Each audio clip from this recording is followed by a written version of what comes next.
Here's my 6 people. 1, 2, 3, 4, 5, 6, and a bunch of others.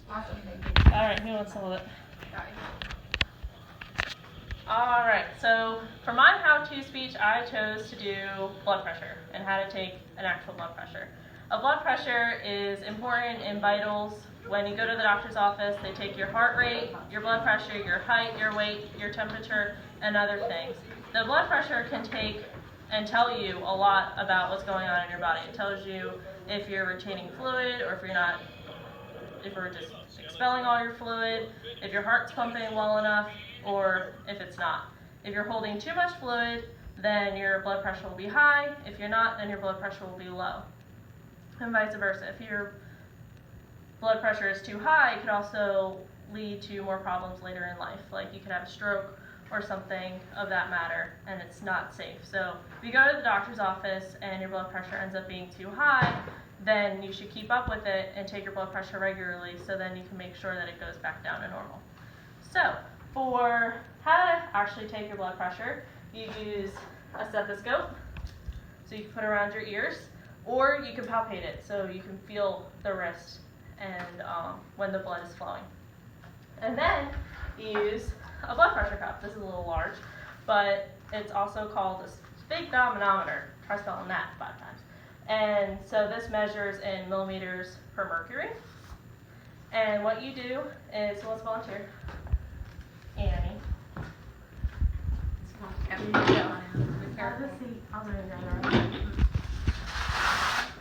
Is you take the blood pressure, it shows you where the artery is because it's going to end up squeezing your brachial artery. So you wrap the blood pressure cuff around the patient's arm. Make sure it's actually sized properly because then if it's too big, it won't read properly. If it's too small, same thing.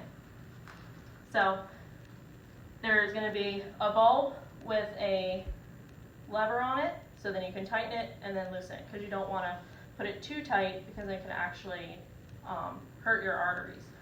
So you want to do blood pressures about 3 times on each arm. You don't want to do any more because then it will actually injure the patient. So you put the stethoscope, if you're going to use a stethoscope, in your ears, and then you find their pulse right underneath it. So you listen for it, and if you hear it, then you can start pumping up the blood pressure cuff. I do it around 200 millimeters per mercury. That's just average. People will probably, their blood pressure was around 120/80. So I do about 200 because you never know, it could be high. If they're in pain, then it will be higher. Athletes, it's a little different. They can actually have lower blood pressure and a lower heart rate because their heart is used to pumping and doing a lot of exercise.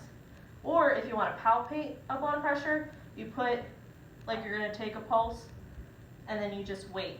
So when you pump it up, you're not going to hear anything or feel anything. When you go down, the first, when it starts beating, they're called Korofkov sounds, and that will be your first top number, which is a systolic blood pressure. And then it will go down, and when it stops, then that's it. Then that's your bottom number called your systolic number. And then that's it. That's how you take a blood pressure, and making sure that your blood pressure is in normal range around 120/80. And if it's athletes, then it will probably be a little lower. And if it seems to be higher or lower, then you need to talk to your doctor to make sure that it's okay. So that's how you take a blood pressure. And then show everybody.